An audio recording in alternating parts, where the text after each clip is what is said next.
அலமேலே அலமேலே அலமேலே.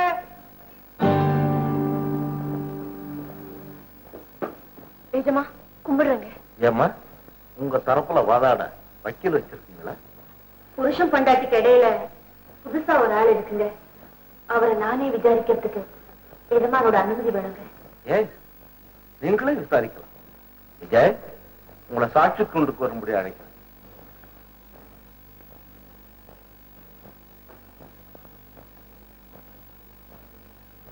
கடவுள் சாட்சியாக நான் சொல்வதெல்லாம் உண்மை. கடவுள் சாட்சியாக நான் சொல்வதெல்லாம் உண்மை. உங்க பேரு?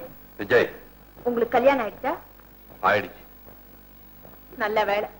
எங்க இல்லன்னு சொல்லிடுவீங்களோன்னு பார்த்தேன். உங்க பொண்டாட்டி பேரு? அலமேல். பரவாயில்லையே, பொண்டாட்டிய மறந்தாலும் வேறையாவது ஞாபகம் வச்சிருக்கீங்க. ஆமா, உங்களுக்கு எத்தனை குழந்தை? ஒரே குழந்தை. ஆனா பெண்ணா? ஆண்னு கேள்விப்பட்டேன். பொண்டாட்டிய தெரியுது, பொண்டாட்டி பேரும் தெரியுது, பிறந்த பிள்ளைய மட்டும் தெரியுது. கேள்விப்பட்டீங்க அப்படிதானே? எஜமா இத குறிச்சுக்கங்க. ஆமா, எப்ப கேள்விப்பட்டீங்க? கரம் நீதிபதி அவர்களே, இது வழக்கிற்கு சம்பந்தம் இல்லாத கேள்வி. எஜமா குடும்பத்தோட சம்பந்தமே இல்லாம இருந்ததுனாலதானே இந்த சங்கடமே வந்தது. Objection over rule. மேற்கொண்டு தொடரலாம். சொல்லுங்க, எப்ப கேள்விப்பட்டீங்க? நான் தனியா இருந்த போது. ஏன் தனியா இருந்தீங்க? உன்னை பிடிக்கல, அதனால ஒதுங்கி இருந்தேன். என்ன பார்த்தாலே போதும்னு பருத்தி காட்டுல மண்டி போட்டு பதுங்கி பதுங்கி வந்தீங்களே, அப்ப பிடிச்சது. இப்போ ஒரு குழந்தைக்கு தாயாரும் பிடிக்கல, அப்படிதானே? சரி, அதை விடுங்க. உங்க அப்பா, அதாவது என் மாமனார், சாகும் போது எத்தனை லட்சம் ரூபாய் சொத்துக்களை ஒப்படைச்சிட்டு போனாரு? சுமார் 30 லட்சம் பெருமானம் இருக்கும். இப்ப இந்த சொத்துல எவ்வளவு மிச்சம் வச்சிருக்கீங்க? 10 லட்சம் இருக்கும். அப்படின்னா 20 லட்சம் ரூபாய் சொத்தை என்ன பண்ணீங்க? ஏதாவது வியாபாரத்துல போட்டீங்களா? இல்ல. கோயில் குளத்துக்கு கொடுத்தீங்களா? இல்ல. பின்ன எப்படி செலவு பண்ணீங்க? ஏன் திரு திருன்னு முழிக்கிறீங்க? நான் சொல்லட்டுமா? வப்பாட்டிக்கு வாரி வாரி கொடுத்தீங்க, மீதியும் குடிச்சே அழிச்சீங்க. அது உண்மையா பொய்யா? எங்க அப்பா சம்பாதிச்ச பணத்தை எப்படி வேணாலும் செலவு பண்ண எனக்கு உரிமை உண்டு. அந்த உரிமை உங்களுக்கு மட்டும் இல்ல, உங்க சந்ததிக்கும் உண்டுன்னு உயிரில எழுதி இருக்குது. உண்மைதானே? அது வந்து வந்து இருக்கா இல்லையா? இருக்கு. எஜமா இத குறிச்சுக்கங்க. குழந்தை பிறந்ததை கேள்விப்பட்டதா சொன்னீங்களே, அந்த குழந்தை உங்க குடும்பத்தை சேர்ந்தது. அது எது சந்தேகம்? எஜமா இதே குறிச்சுக்கங்க. உங்க அப்பா சொத்துல உங்களுக்கு உரிமை இருக்குதுன்னா, தாத்தா சொத்துல பேரனுக்கு உரிமை இருக்குதா இல்லையா? இருக்கு. அப்படின்னா அவன் பங்கையும் சேர்த்து ஊதாரித்தனமா செலவு பண்றதுக்கு உங்களுக்கு என்ன உரிமை இருக்குது? அவ என் மகன், நான் தவப்பேன். என் பிள்ளை பத்தி எனக்கும் பொறுப்பு இருக்கு. அப்படி பொறுப்புள்ள தகப்பனா இருந்தா, புள்ள பிறந்தது தெரிஞ்சும் ஓடி வந்து அது முகத்தை கூட பார்க்காம ஒரு புறம்போக்கு செருக்கி வீட்டுல அவதான் பெருசுன்னு விழுந்து கிடந்தீங்களே, நீங்களா பொறுப்பை பத்தி பேசுறீங்க? இன்னொரு தடவை பேசாதீங்க, கேக்குறவங்க சிரிக்க போறாங்க. ஏங்க, நமக்கு கல்யாணம் எத்தனை வருஷமாச்சு? 3 வருஷமாச்சு. ஒத்துமையா எத்தனை வருஷம் இருந்தோம்? 2 வருஷம். அந்த 2 வருஷத்துல நீங்க எவ்வளவு சொத்து வித்தீங்க? எதையுமே வைக்கல. சரி, நாம பிரிஞ்சு எத்தனை வருஷமாச்சு? 1 வருஷமாச்சு. நாம ஒன்னா இருந்த 2 வருஷத்துல ஒரு சொத்தும் போகல. என்ன பிரிஞ்சு தனியா போன ஒரே வருஷத்துல 3ல 2 பாகம், அதாவது 20 லட்சத்தை அழிச்சிருக்கீங்க. இனிமையும் உங்க இஷ்டத்துக்கு விட்டா, நாளைக்கு நீங்க பெத்த புள்ள அப்பா எனக்கு என்ன வச்சிருக்காருன்னு கேட்டா நான் என்னங்க பதில் சொல்லுவேன்? புள்ள கிடக்குதுங்க, புள்ள புருஷனை விட புள்ளையா பெருசு. எல்லாத்தையும் தொலைச்சிட்டு நாளைக்கு நீங்களே என் முன்னாடி வந்து நின்னா கால் வயசு கஞ்சாவது ஊத்த வேண்டாமா? அதுக்கு தாங்க கேஸ் போட்டேன். சத்தியமா சொல்றேன், தாலி கட்டின புருஷனை இப்படி கோர்ட்ல கொண்டு நிக்க வைக்கணுங்கிற எண்ணம் எனக்கு கொஞ்சம் கூட கிடையாதுங்க. இப்ப கூட சொல்றேங்க, நாம ஒன்னா இருந்து வாழலாம்னு சொல்லுங்க. கேஸையும் வாபஸ் பண்ணிட்டு உங்க கால்ல விழுந்து மன்னிப்பு கேட்டுக்கிறேங்க. மன்னிப்பு கேட்டுக்கிறேன், என்ன மன்னிச்சிடுங்க. நேவர், உன்னோட என்னால வாழ முடியாது, வாழவே முடியாது.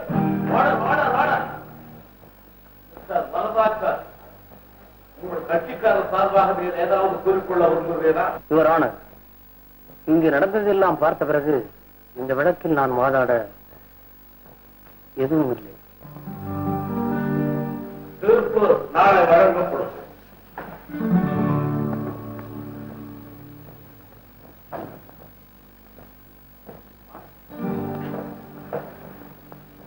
நீ உன் புருஷனை பார்த்து கேட்ட கேள்வி ஒவ்வொன்னு இருக்கு, மணிமணியா இருந்துச்சு. இந்த பாரு, பிள்ளைக்காக மட்டுமில்ல புருஷனுடைய எதிர்காலத்துக்காகவும் சேர்த்து அவன் காரை பிடிச்சி நீ அழுதியே. அப்போ நிஜமாவே நான் மனசுல கலங்கிட்டேன். நீ கவனிச்சோ இல்லையோ, ஜட்ஜு கூட கட்சிப்பால கண்ணை துடைச்சுக்கிட்டாரு. நான் கேட்கறதுக்கு கேள்வியே பாக்கி இல்லாம எல்லா கேள்வியும் நீயே கேட்ட இல்லையா, அதனாலதான் நான் எதிர்வாதமே செய்யல. பெருமைக்கு சொல்றேன்னு நினைக்காத. நீ மாத்திரம் வக்கீல படிச்சிருந்தேன்னா நிஜமாவே ஒரு அட்வொகேட் ஜெனரலா இருந்திருப்பேன். அவருக்கு மனைவியா இருக்கிறதுலதான் எனக்கு பெருமை. கவலைப்படாதம்மா, சத்தியம் தான் ஜெயிக்கும். முருகா, இவங்க 2 பேரும் எப்படியாவது செத்து வைப்பா. திருமதி அலமேலு கெஞ்சி கேட்டுக் கொண்ட பிறகும் எந்தவித காரணமும் இல்லாமல் அவரோடு வாழ விஜய் மறுத்து விட்டார். மேலும் விஜய் அவர்கள் 20 லட்சங்களுக்கு மேற்பட்ட சொத்துக்களை தவறான வழியில் அழித்திருக்கிறார். எனவே மேற்கூறிய காரணங்களுக்காக இந்துலா சட்டப்படி கண்ணுப்புலிமேடு எஸ்டேட்டையும் அதை சார்ந்த சொத்துக்களையும் காலஞ்சென்ற திரு தர்மலிங்கம் அவர்கள் பேரனும் விஜய் அவர்களின் மகனுமாக்கிய வேல்முருகனுக்கு உரிமையாக்கி தீர்ப்பளிக்கிறேன். வேல்முருகன் மேஜராகும் வரை மேற்கண்ட சொத்துக்களை பராமரிக்கும் பொறுப்புகளை அலமேலு அவர்களிடம் ஒப்படைக்கிறேன். அதில் வரும் வருமானத்தில் கணவனுடைய செலவுக்காக மாதம் 1000 ரூபாய் ஜீவனாம்சம் அளிக்க வேண்டும் என்றும் அலமேலுவுக்கு உத்தரவிடுகிறேன்.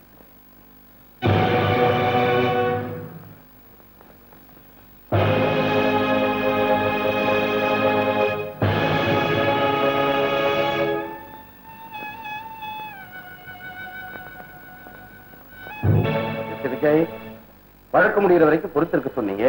எதிரா தீர்ப்பாயிடுச்சு. என் பணத்துக்கு என்ன சொல்றீங்க? ஹைகோர்ட்டுக்கு அப்பீல் பண்ணிருக்கேன். அது வரைக்கும் கொஞ்சம் பொறுத்துங்களேன். ஆமா, ஹைகோர்ட் சுப்ரீம் கோர்ட்டும் நீங்க அலைஞ்சிட்டு இருப்பீங்க ஆயுஷ் பூரா. அது வரைக்கும் நான் காத்துட்டு இருக்கணுமா? சரி, 24 மணி நேரம் அவகாசம் தர்றேன்.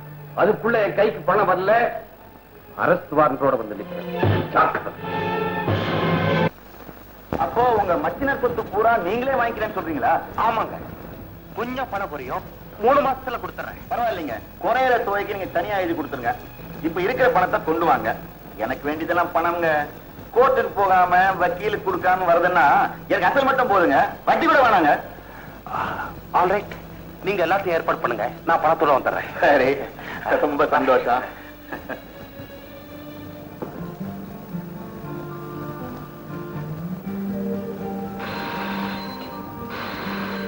ராஜு, விஜய் வந்திருக்காரு, நான் பார்க்க விரும்பலன்னு போய் சொல்லிடு. நீங்களா? இல்லைங்க, அம்மா உங்களை பார்க்க விரும்பல, இனிமே வர வேண்டாம்னு சொல்ல சொன்னாங்க.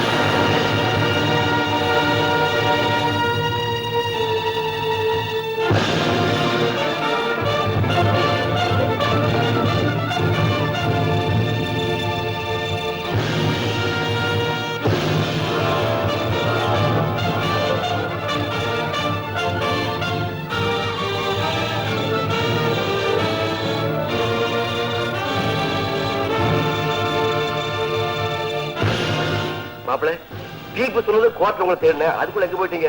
என்ன விஷயம்? 24 மணி நேரத்துக்குள்ள பணத்தோட வரலன்னா அரஸ்ட் வாரண்ட் வரும் சொல்லிட்டு போயிருக்க முதலியார். எப்படியாவது நீங்க தான் பணத்துக்கு ஏற்பாடு பண்ணி என் மானத்தை காப்பாற்றணும். செப்பால் அடிச்ச தள்ளி காசு கூட என்கிட்ட கிடையாது. ஏன் போய் சொல்றீங்க? பெட்டி நிறைய பணத்தை எடுத்துட்டு வந்ததை நான் பார்த்தேனே. அது என் சொந்த பணம். கடன் வாங்கி கைதாக்க போற ஆளுங்களை காப்பாற்ற பணம். மாப்பிள்ள, நீங்களா இந்த வார்த்தை சொல்றீங்க? ஆமா, குடிக்கிறதுக்கும் கூட்டியாருக்கும் கொடுக்கறதுக்காக வாங்கின கடனை நான் எப்படி அடைக்க முடியும்? என்னால உதவ முடியாது, விடுங்க. என்ன எங்க அண்ணன் மேல உயிரியே வச்சிருந்த நீங்களா இப்படி மாறி பேசுறீங்க? சரி, உங்க பணம் வேண்டாம். எங்க அண்ணன் எனக்கு சீதனமா கொடுத்த இந்த வீட்டு பத்திரத்தை வச்சாவது அவரை காப்பாத்துங்க. கொடுக்கிறேன். பதிலுக்கு நீ விடுதலை பத்திரம் எழுதி கொடு. விடுதலை பத்திரமா? ஆமா, உங்க அண்ணனுடைய கடனை நான் தீர்க்கணும்னா இனிமே உனக்கு எனக்கு எந்த விதமான சம்பந்தம் இல்லைன்னு எழுதி கொடு. மறு,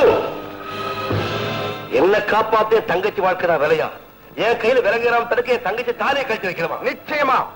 கற்பிழந்தவ கழுத்துல இத்தனை நாள் தாலி தொங்குனதே தப்பு. என்ன சொன்ன?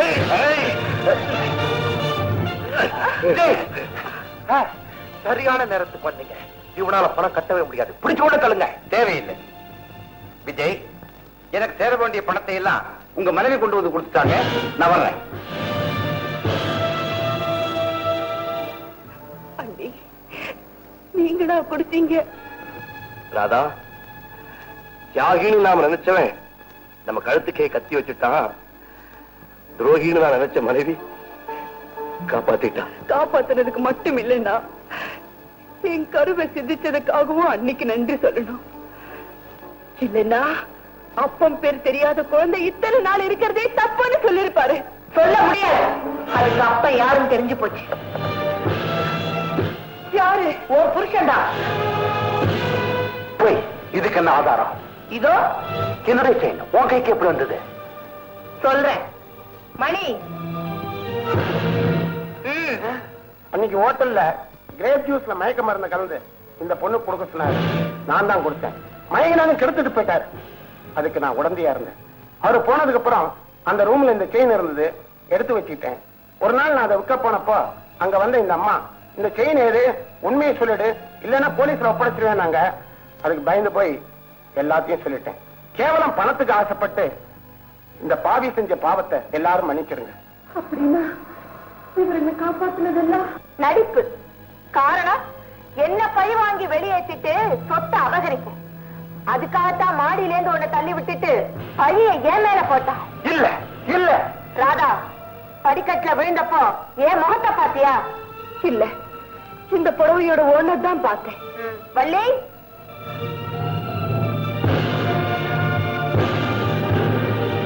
உன் புருஷன் இந்த புடவைய கட்டிக்கிட்டு தான் உன்னை தள்ளி விட்டான். வள்ளி, யார் இந்த புடவைய கொடுத்ததுன்னு சொல்லு. இவங்க கணவர் கொடுத்ததா? என் புருஷன் இந்த புடவை என்கிட்ட கொடுத்தார். வெளியே தெரியாம தான் வச்சிருந்தேன்.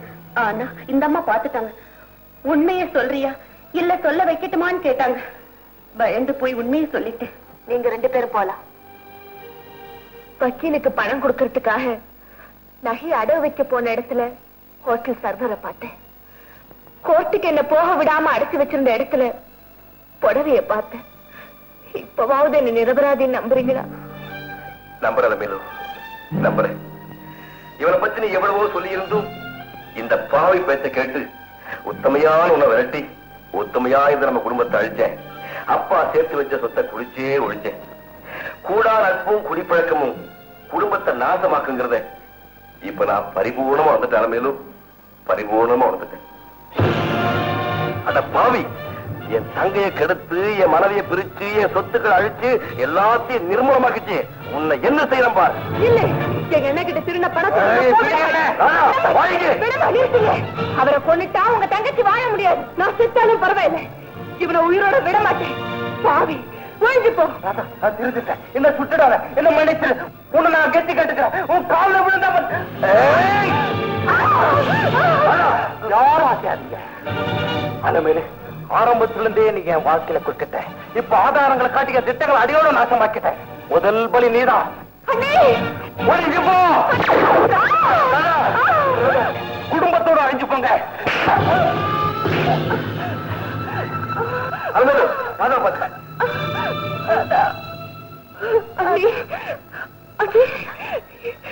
என்ன மன்னிச்சிடுங்க. நீ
சபாஷ் ராமு, விடாத அவங்கள. ஓடியாரா ஓடியாரா ஓடியாரா.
சைக்கிள்காரன் நல்ல சமயத்துல வந்து காப்பாத்தினா.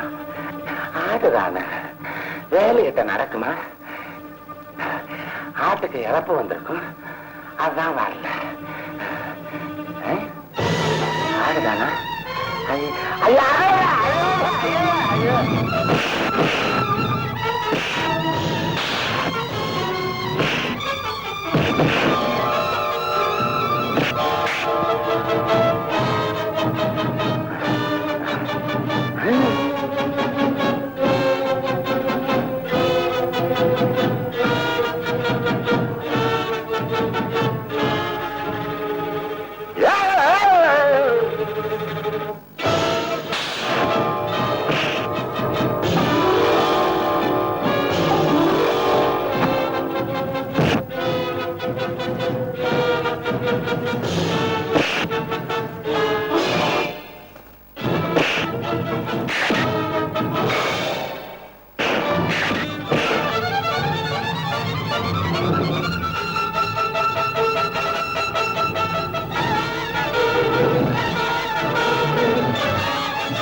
வண்டி நிறுத்த சொல்லுங்க.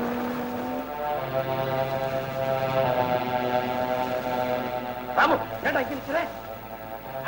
இன்ஸ்பெக்டர், இவனுங்க அந்த பாவி பாலுடைய கையாள, அவளை பிடிக்க சொல்லுங்க. அவனை பிடிங்க.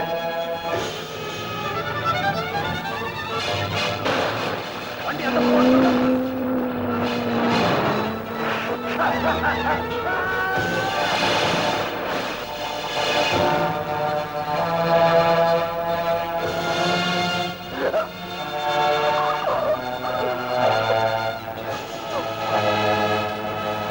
பாலு, பாலு, பாலு, செஞ்ச துரோகத்துக்கு எனக்கு சரியான தண்டனை கிடைச்சிருச்சு. என்ன மன்னிச்சிருங்க. எல்லாரும்